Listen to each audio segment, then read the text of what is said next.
ಸುದ್ದಿಗಾರ live ನ್ಯೂಸ್ಗೆ ಸ್ವಾಗತ. ನಾನು ಕಾಫಿನಾಡಿನ GM ರಾಜಶೇಖರ್.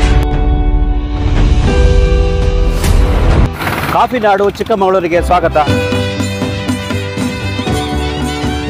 ನಿಸರ್ಗದತ್ತವಾದ ನಿತ್ಯ ಹರಿದ್ವರ್ಣ ಕಾಡುಗಳು, ಇದರ ನಡುವೆ ಗಿರಿಶಿಖರಗಳು.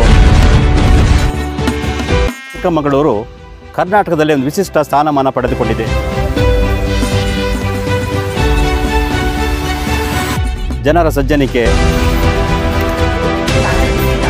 ಕಾಫಿಯ ಕಂಪು, ಏಲಕ್ಕಿಯ ಸುಗಂಧ, ಪ್ರಕೃತಿದತ್ತವಾದ ನಾಡೆಂದೇ ಹೆಸರುವಾಸಿಯಾಗಿದೆ. ಚಿಕ್ಕಮಗಳೂರು ಕರ್ನಾಟಕದ ಸ್ವಿಟ್ಜರ್ಲೆಂಡ್ ಎಂದೇ ಪ್ರಖ್ಯಾತಿಯಾಗಿದೆ.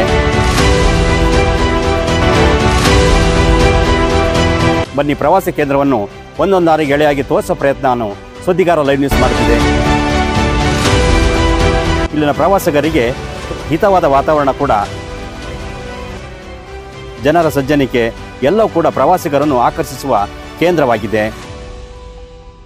ಕಂಗು ತೆಂಗಿನ ನಾಡೆಂದು ಹೆಸರುವಾಸಿಯಾಗಿರುವ ಚಿಕ್ಕಮಗಳೂರು